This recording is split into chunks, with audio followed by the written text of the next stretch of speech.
முடிச்சிட்டேன். எனக்கு ஒரு வேலை பாக்கி இருக்கு. அதை முடிச்சுட்டு தான் நீங்கள் சொன்ன இடத்துக்கு என்னால் போக முடியும்.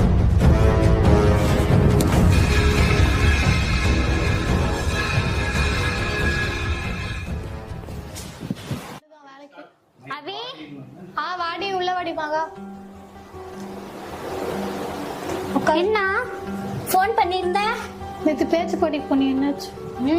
மொத பரிசுடி. ஏன் சேடா இருக்க? ஒன்னும் இல்லடி. சொல்லுடி. அழுவுற ஏன், என்னாச்சு? நேத்து இது மாதிரி காலேஜ்